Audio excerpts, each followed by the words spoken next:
Recording started.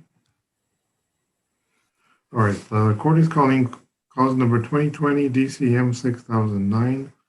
This is a hearing on a petition filed by the state of Texas Attorney General's office at the request of the referring state, which is New Mexico. This action was filed under the Uniform Interstate Family Support Act.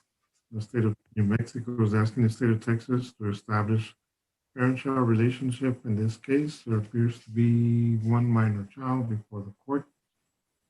The respondent, Mr. Carlos Johnson, is present before me on the Zoom application.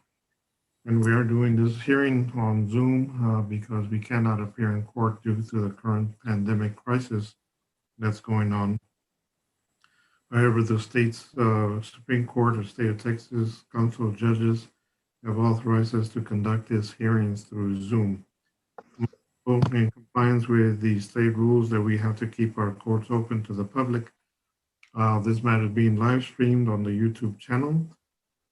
However, as soon as the hearing is concluded, we'll take it off the YouTube channel.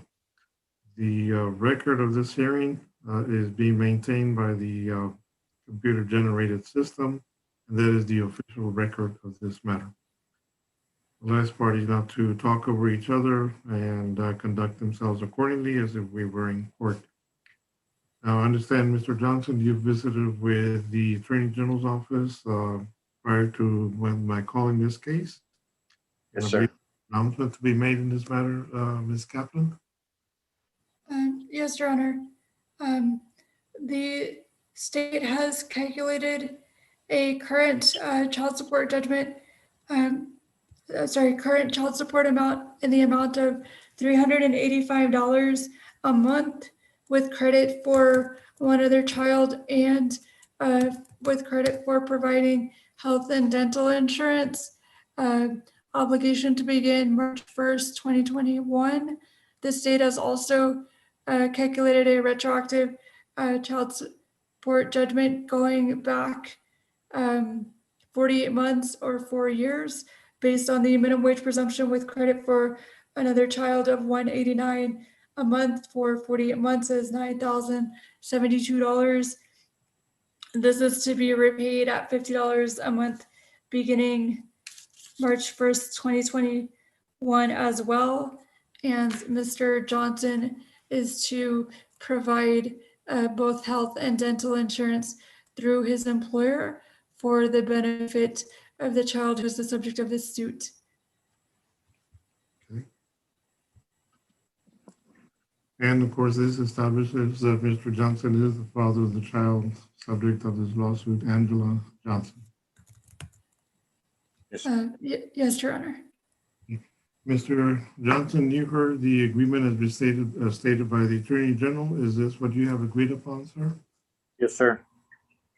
All right. Having heard the parties stipulate on the record that the court will approve the agreement and render that as the order of the court. Ms.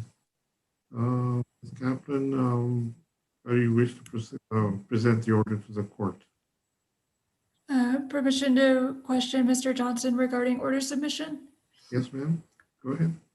Sir, would you like an opportunity to review and sign off on the order prior to the order being submitted to the court, or are you okay with me presenting the order to the court without your signature, sir? No, that's fine. You could go ahead and do it as long as the stuff that we just talked about, right? Yes, sir. Yeah, yes, ma'am. I give your go ahead. All right, then Ms. Kaplan will go ahead and prepare the order as we have just stated on the record. Once I receive it, I will sign it, and the order will then be filed with the clerk's office, and copies will be sent to the parties. Unless there's anything else, that concludes our hearing. Mr. Johnson, any questions or anything, sir? No. What was the young lady I was just dealing with? Leslie? My name is Ms. Kaplan, Lindsay Kaplan. The word I was cooperative, just by the way. All right, thank you very much. Okay, well, appreciate you working the matter out. There's at that point in time, then that concludes our hearing for today. Thank you very much. Free to go, sir. Thank you, sir.